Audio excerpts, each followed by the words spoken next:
This morning on DC News Now, we're talking about a cold start to the day, and here's a view of those wind chills. It's feeling like we're into the upper teens to low 20s out there, so bundle up. I'll have more details. Look ahead towards the rest of that 7-day forecast coming up. Also coming up this morning, breaking overnight, 3 people dead after a car crash on Rock Creek Parkway. Our Lex Wars is live at the scene with more on the police investigation and how this could impact your morning commute. Plus, new video this morning after high winds yesterday fueled a D.C. brush fire. The conditions expected this morning. And new data from D.C. police show more children have been shot in the first 2 months of 2023 than in the first 2 months of the last 4 years. We're breaking down the numbers. The station covering all of the DMV. This is DC News Now. All right, happy Wednesday, everybody. Your time right now is 6 o'clock on this Wednesday morning. Good morning. I'm Corey James. Good morning. I'm Tanaya Wright. We're going to start you off with a live look outside this morning. Very windy and cold start again, Jackie, but it's not going to be as windy as yesterday. Correct. And it looks like this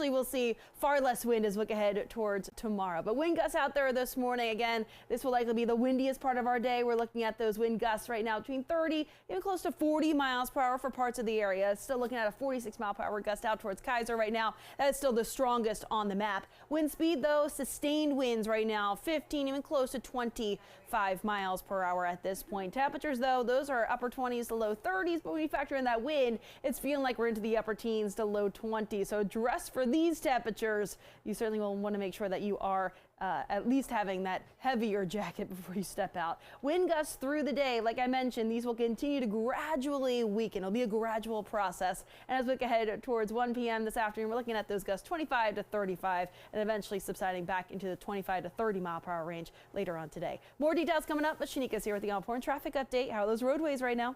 Well, major crash and investigation tying up both sides of Rock Creek Park in Northwest. So that crash happened right between K and P Street. You are being diverted off. You cannot get through on Rock Creek Park in this one stretch here. And you are seeing purple on both ends, indicating north and southbound lanes are affected. So you still have police on scene. It's a really big scene there. You can see Pennsylvania Avenue. That's free. You can get through there. If you want to do a detour, take 28th, 29th Avenue, M Street, and the list goes on. But again, do avoid Rock Creek Parkway.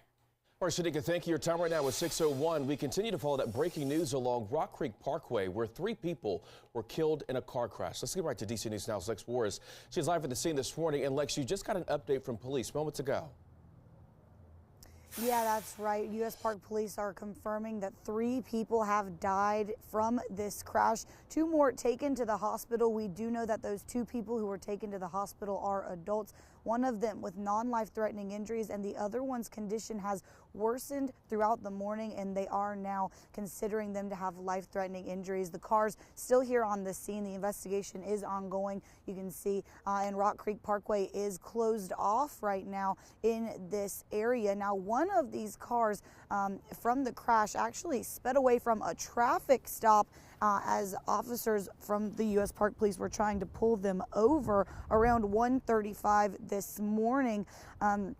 Now, the call for the crash came in just a few minutes later at 1:43. Park Police do not know why the driver was avoiding the traffic stop and sped away, and Park Police also did not chase after those people. Now, when we were hearing from Park Police just earlier, they explained a little bit more about their process and exactly why they didn't chase after them. Go ahead and take a listen. We have policies and procedures that guide our actions. Our officers are required to abide by those policies and procedures, and in this instance, the officer determined that the vehicle that fled did not meet the criteria for a pursuit, and so they did not pursue the vehicle. Now, right now, as part of the investigation, it is still unclear exactly which car caused the crash and exactly how they crashed into one another. As of right now, Park Police are still doing the investigating into that and into, everything leading up to the crash. Now, all three people who died were in the exact same car. The two who were taken to the hospital in the other car. We do know that both of those are sedans. That is all we know right now as far as the crash. Now, as far as the morning commute goes, we do know that Rock Creek Parkway changes direction and becomes just all one way around 6:30 and 7 o'clock, just in time for morning rush hour. If they are still out here when that happens this morning, they're going to have to expand where they're diverting traffic from right now, because Peace Street will not be able to handle all of that traffic that comes off. Park Police say to keep monitoring their Twitter. That's where they're going to be giving an update on that traffic if they are still out here for the morning rush hour. Of course, we'll also update you right here and online. For now, live in Washington, I'm Lex Juarez, DC News Now. All right, Lex, thank you. And your Know and Go headlines this morning. Prince George's County Police are looking for the gunman who shot two people at an apartment complex. It happened near Suitland High School. Now, police say one of the victims ran to the school to call 911. We're working to learn their conditions this morning. The search for a chief of staff for former Maryland Governor Larry Hogan has turned into a federal manhunt. That comes after he failed to appear in court on Monday. Roy McGrath is now wanted by U.S. Marshals on charges of wire fraud and embezzlement. And a new bill in front of D.C. council members is looking to exempt first responders from paying local income taxes. Councilmember Brooke Pinto introduced the bill. She says it encourages first responders to live in the district and communities they serve. And happening today, the FAA is holding an impromptu safety summit this morning in Virginia. That meeting comes after a near collision at Reagan National Airport, which is just one of multiple recent incidents at D.C. area airports. The FAA is set to discuss the incidents this morning, starting at 10:30.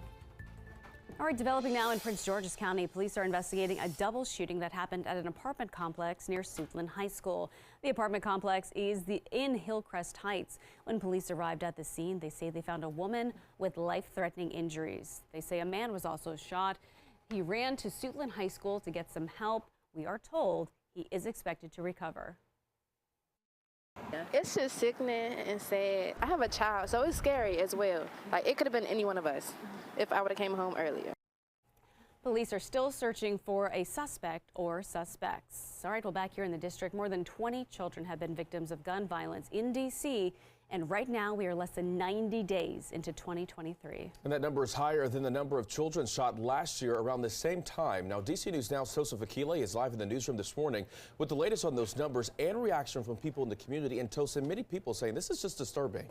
Yeah, Corey, disturbing is correct, and that is because according to D.C. police, that number of juveniles who are involved, victims of gun violence, is now at least 22, and that includes a 13-year-old boy who was shot on Monday afternoon. That shooting happened by 14th Street in Southeast D.C. Police say the 13-year-old boy was shot walking back home from school. With less than 75 days into the year, that number of children and teen victims of gun violence has almost doubled what it was this time last year. So now looking at DCPD data from January 1st to March 9th of this year, and they're looking at the number of kids who have been shot in incidents like homicides, assault, and robberies. Those numbers are 17 children being shot in 2020. In 2021, 11 were shot, and 12 children were victims of gun violence in 2022. And that is a trend some who live in D.C. find alarming. Many of our children are being shot, being killed out in these streets. They're not safe. Parents have to keep their children safe. Find out where your children are. Find out where they're going, what they're doing, who are they around. Now, Dolores also telling DC News Now the sound of gunshots is something they hear pretty frequently. Now, neighbors also say that crime in the city is currently out of control. Now, obviously, police are investigating that shooting on Monday. There is a description of a vehicle they're looking for. You can find that on our website, DC News Now. Back to you guys. All right, Tosin, thank you. Coming up on 610 this morning, President Biden rolling out with new gun control measures meant to crack down on violence. Here's what this means if you are a gun owner. Now, President Biden's executive order will require more background checks for people buying guns. It will also push to implement more red flag laws. Now, the order is expected to face challenges in a Republican-controlled House, but Democrats, they say they're ready. Democrats stand ready to keep working together to combat violence and we hope a good number of our Republican colleagues will join us once again.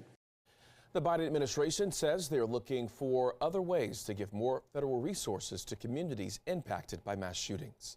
Your time right now is coming up on 6:09 in the district. There could be a new incentive to get police officers and firefighters to live in D.C. A new bill would exempt first responders from paying local income taxes. The bill was introduced by multiple council members, including Brooke Pinto. Pinto says right now only 18% of the police force lives in the district. She also says living in D.C. will help the first responders get integrated in the communities they serve. We want more of our officers and our fire and EMS workers to be able to afford to live in the district, and exempting their income tax is one way to help make it more affordable. Pinto says she also is looking into if income tax exemptions are an effective tool for other jobs that are experiencing staffing shortages, like teachers and behavioral health professionals. Well, the search for a chief of staff to former Maryland Governor Larry Hogan has now turned into a federal manhunt. Roy McGrath is now wanted by the U.S. Marshals. Officials say he was supposed to appear in court on Monday, but they say he never showed up. McGrath is on trial for wire fraud and embezzlement charges. These charges are tied to an environmental agency that he led before joining Hogan's staff.